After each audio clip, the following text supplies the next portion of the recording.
huwallahu alladzi la.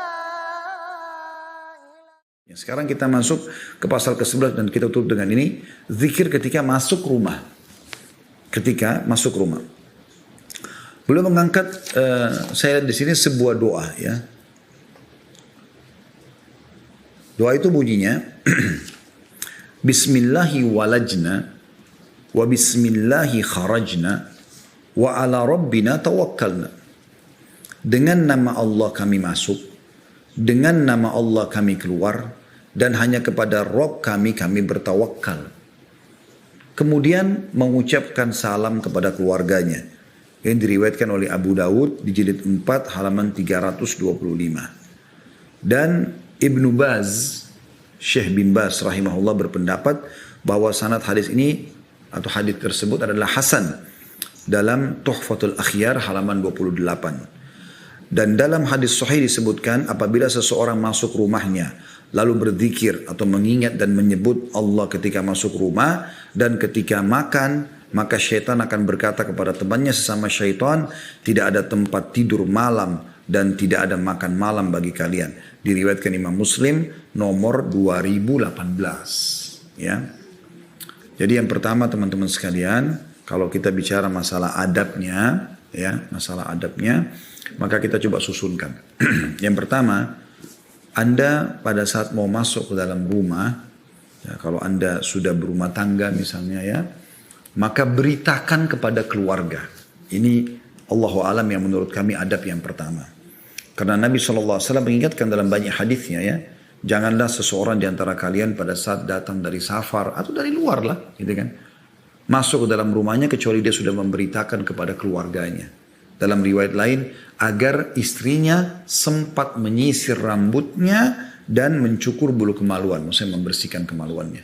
Ya, apalagi terutama Anda kalau lagi safar, datang dari safar, mungkin lama tidak ketemu dengan istri, kemudian tiba-tiba Anda datang ke rumah, jangan buat kejutan dalam masalah ini. Tidak boleh buat kejutan teman-teman. Oh saya buat kejutan, saya datang tiba-tiba, jangan. Tidak perlu buat kejutan. Karena Islam tidak membolehkan kita buat kejutan. Karena ini malah kita dianjurkan untuk memberitakan. Ini penting, memberitakan itu.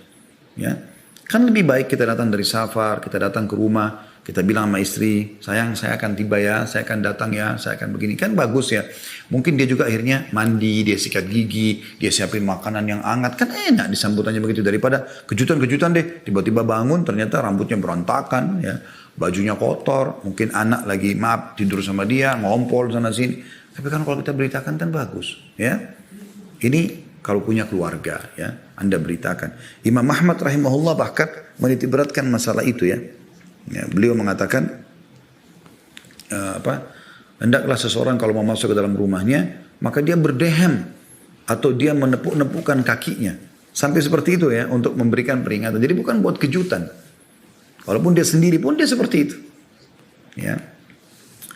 Di dalam sebuah hadis ya Nabi SAW dinukil agar kita, maaf ini adab yang pertama dulu. Adab yang kedua teman-teman sekalian, adab yang pertama tadi adalah memberitahukan dulu. Adab yang kedua adalah membaca doa, mau masuk yang tadi kita baru bahas ini ya. Membaca doa, ya, mengucapkan salam gitu kan, pada saat mau masuk ke dalam rumah. Baik ada orang di rumah atau tidak ada orang di rumah. Ya.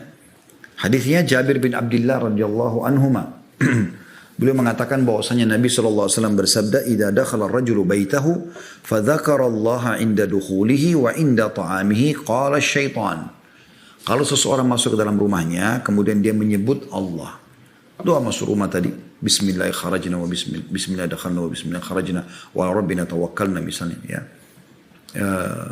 Jadi dengan nama Allah kami masuk, dengan nama Allah kami keluar dan kepada Allah lah kami bertawakal ya.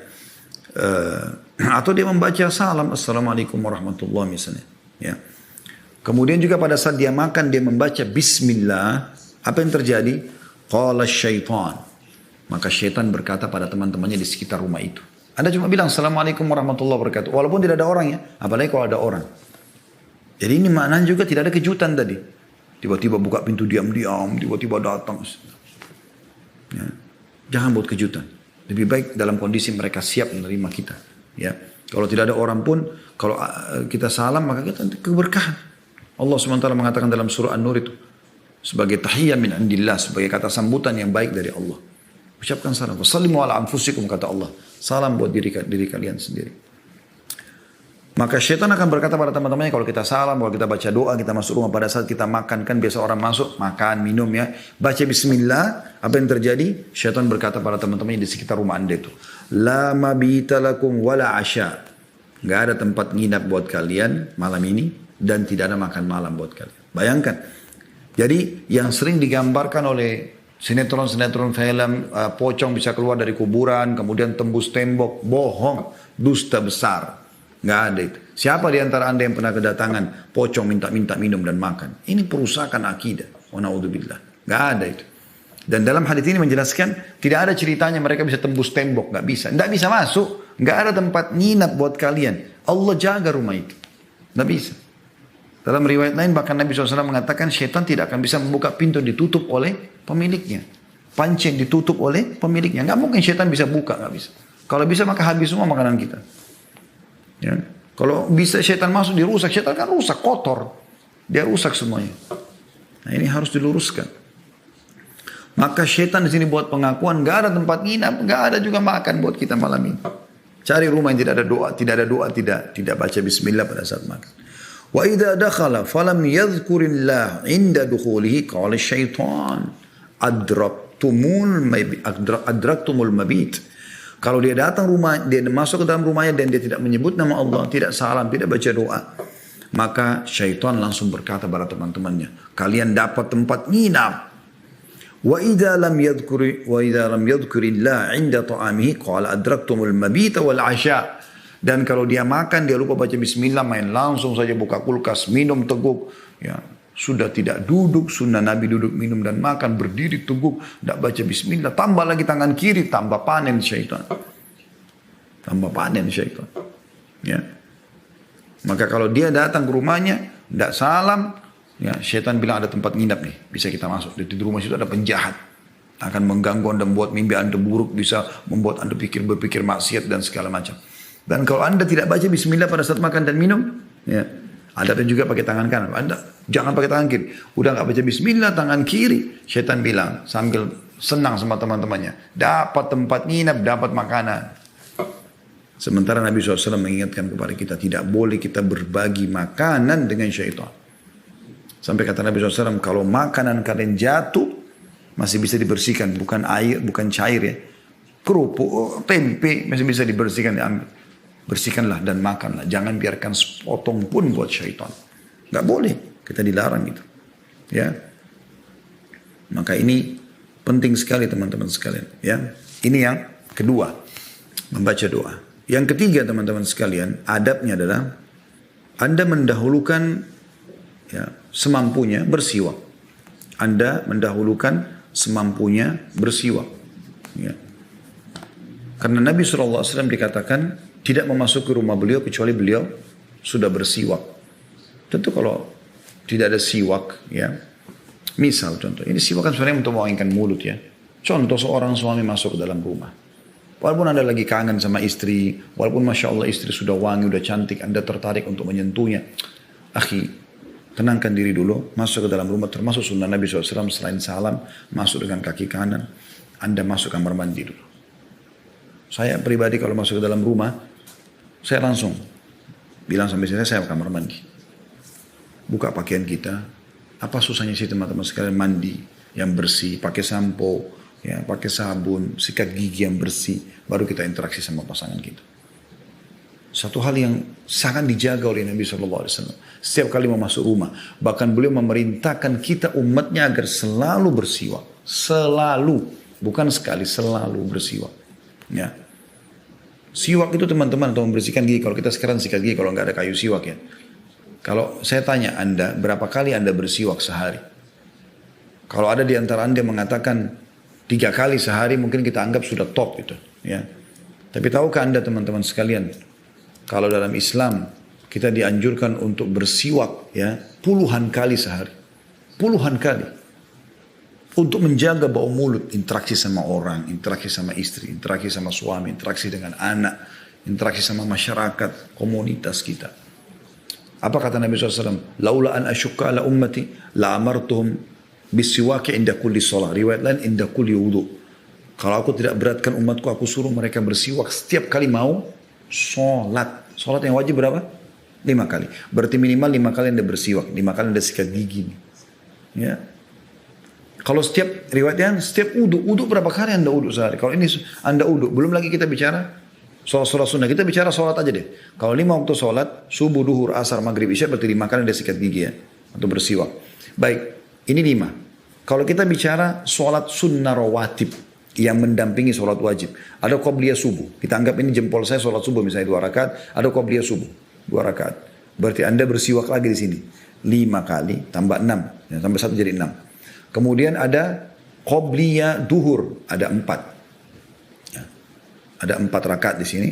Berarti 2 rakaat salam, 2 rakaat salam. Berarti ditambah 2 ya. 2 kali bersiwak. Kena 4 rakaat. Berarti 6 tambah 2, 8. Ada ba'diyah duhur 4 rakaat. Bertambah lagi 2 kali, 10. Ada qobliyah asar 4 rakaat. Berarti 12 kali bersiwak. Ada qobliyah maghrib. Berarti 13. Ada ba'diyah maghrib 14. Ada qobliyah isya 15. Ada ba'diyah isya 16. 16 kali sikat gigi. 16 kali bersiwak. Itu baru sholat wajib dan sunnah rawatibnya. Baik, 16 kali ya. Kalau sholat tahajud, kita punya 11 rakaat. 8 rakaat itu kita 2 rakaat salam, 2 rakaat salam, 2 rakaat salam, 2 rakaat salam.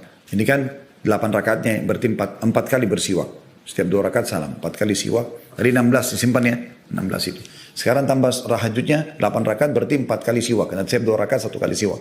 Berarti tambah 4, 16 tadi menjadi 20 kali. Witirnya 2 rakaat dan 1 berarti 2 kali siwak. Berarti 23 kali. Tambah sholat duha. Sholat duha tidak ada batasannya sebenarnya. Tapi umumnya orang kerjakan antara 2 sampai 12 rakaat kan gitu. Anggap kita ambil jumlah maksimal 12 rakaat misalnya. Berarti setiap 2 rakaat Anda salam siwak 1 kali. Berarti kan 6 kali Anda bersiwak. Tadi sudah 23 kalau nggak salah tadi ya. Berarti tambah 6 di sini. Berarti sudah 29. Belum sholat tahiyat masjid, belum sholat wudu, belum sholat taubat, belum sholat istikharah. Terlalu banyak. Ya. Berarti puluhan kali. Dan sunnah yang terakhir Nabi SAW amalkan pada saat beliau meninggal adalah bersiwak. Sampai beliau sudah sangat lemas dan tersandar di dada Aisyah radhiyallahu anha. Maka beliau melihat Abdurrahman iparnya masuk, adiknya Aisyah radhiyallahu anha majma'in. Masuk dalam rumah dan di depan mata Nabi lagi bersiwak. Mata Nabi ke siwak itu. Maka Aisyah langsung paham mengatakan, ya Rasulullah, Anda ingin siwak itu? Nabi SAW cuma bisa mengangguk karena sudah lemas kan. Maka Aisyah pun meminta dari Abdurrahman dipotong yang bekasnya Abdurrahman lalu dicacakan kembali kemudian disiwakkan di mulut beliau. Setelah itu beliau mengatakan bari rafiqul a'la. Beliau mengatakan aku pilih tempat yang tertinggi bertemu dengan Allah SWT. Lalu beliau meninggal dunia sallallahu alaihi wasallam. Akhir sunnahnya sallallahu alaihi wasallam adalah siwak. Bersih-bersih teman-teman masuk rumah. Bersih-bersih ya. Itu juga hal yang baik gitu.